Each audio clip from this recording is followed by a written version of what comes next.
So my prediction is, I think, maybe coming true. When Canelo signed to fight Khan, I called my editor and I said, I'm willing to bet you, I'm willing to bet you my last dollar. Well, I probably didn't say my last dollar, but I told him Canelo will fight Pacquiao in September.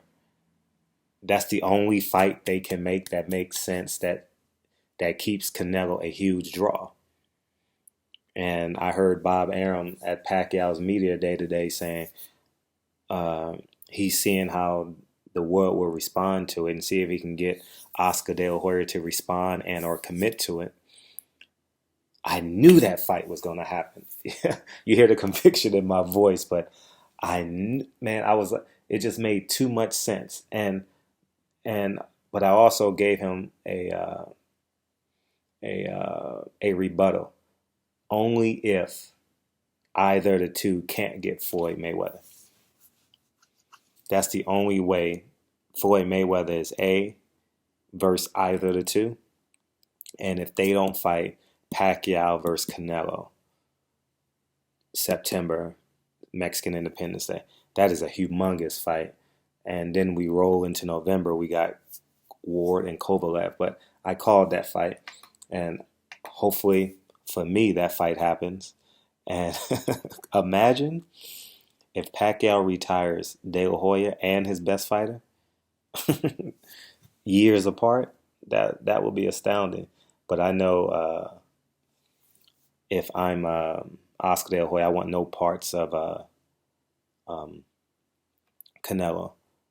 If you look at him, Manny Pacquiao is Canelo's worst enemy. Pacquiao has great footwork. Floyd Mayweather has greater footwork. So don't say, well, but he looked like this against Floyd Mayweather. Manny Pacquiao gets in and out of the pockets with the best of anybody. 110%. He throws them 3-4 punch combination, finds a new angle, makes you do a 360, and he comes right back. Bah, bah, bah, bah, bah. You hear him. The Manny Pacquiao sounds. Uh, Now, I know I picked Floyd Mayweather 8 rounds of 4 against Manny Pacquiao, but Manny Pacquiao is a top 20 fighter of all time, I would say. Top 20 to be safe. Definitely top 20. I don't know if he's top 10 because, you know, Hagler, Hearns, Floyd, Roy Jones, Mike Tyson. So Manny Pacquiao is top 20 after 1980.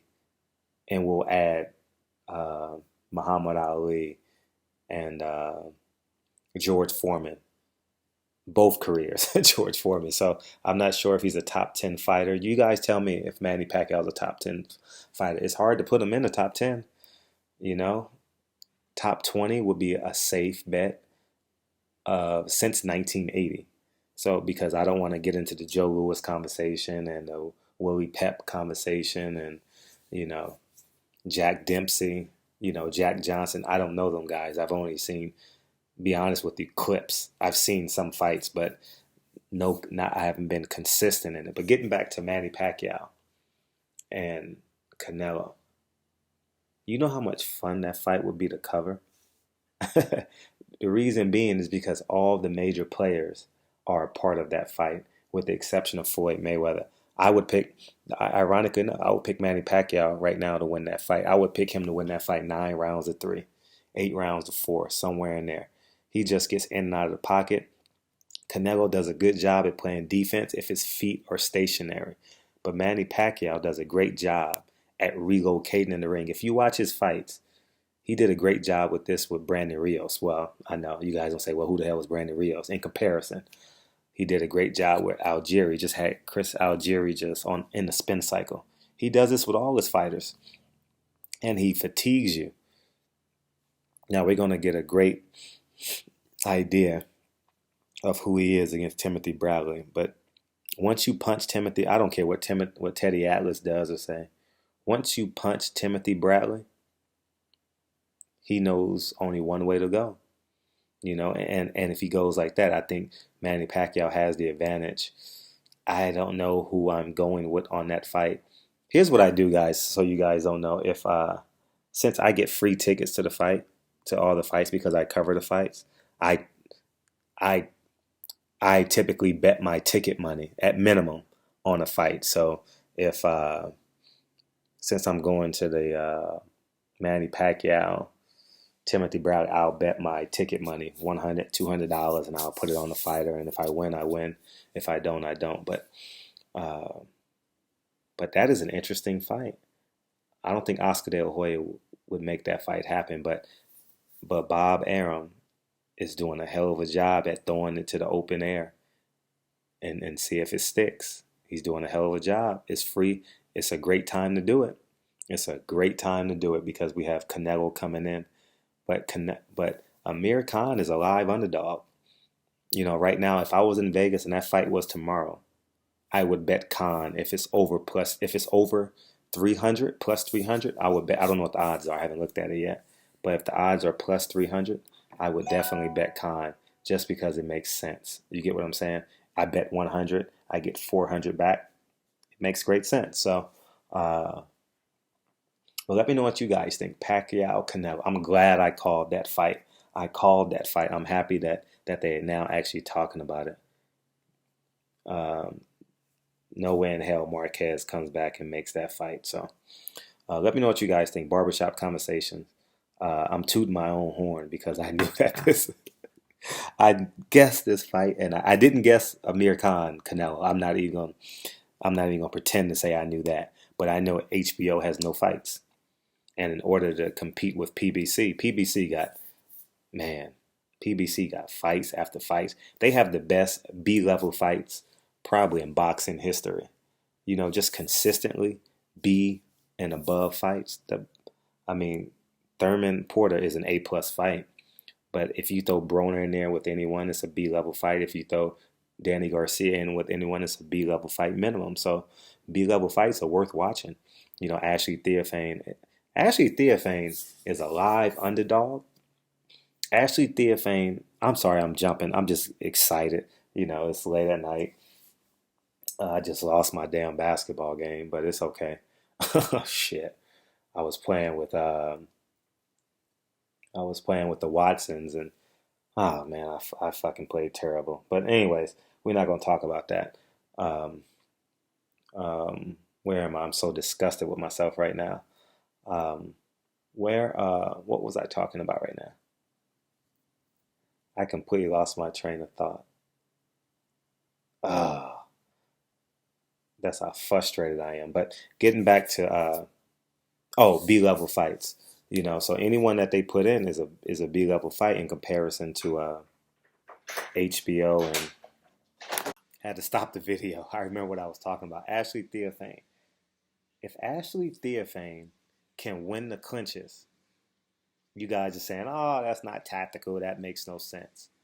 If Ashley Theophane can win the clinches, that does one thing. That does a couple of things. Fatigues Adrian Broner, and two, forces Adrian Broner to restart, and it makes it a rugged fight. I don't know if Adrian Broner is prepared to get into a rugged fight. If you look at the Sean Porter fight, that's a great example of it. He doesn't like, if you look at the Marcos Maidana fight, you'll see he doesn't enjoy engaging in close encounters. But for that matter, who does? Not unless you're Leo Santa Cruz. That kid, Leo Santa Cruz threw 189 punches in round one against Kiko Martinez. Insane, unheard of, ridiculous. So, but Ashley Theophane is a live underdog.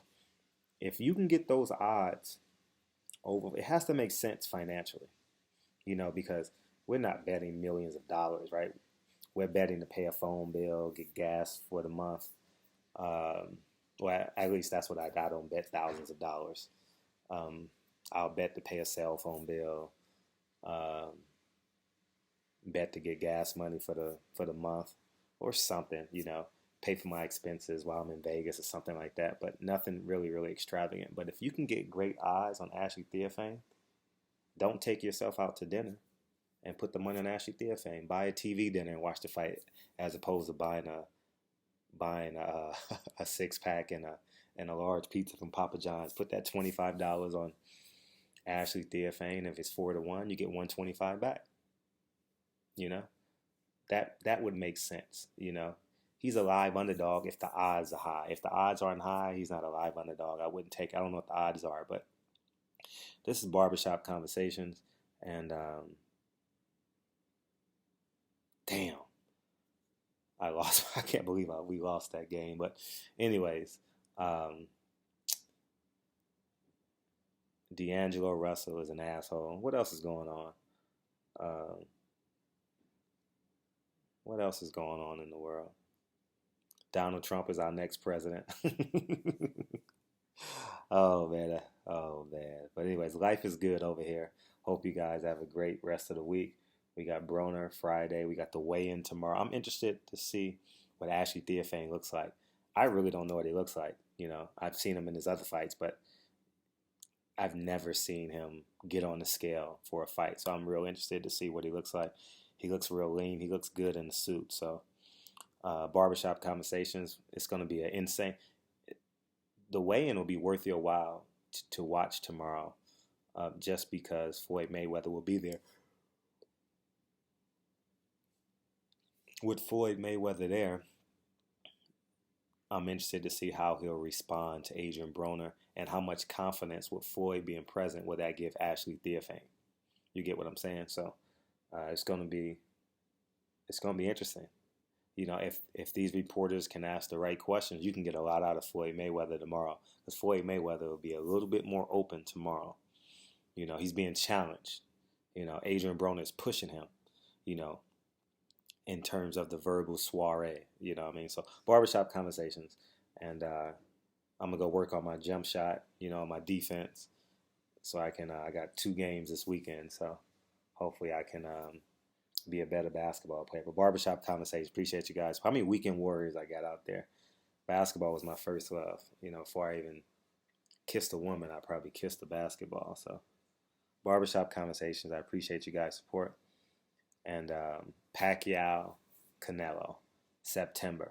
I wish I would have did a video on that damn thing, man. Because I know you guys would have called me crazy.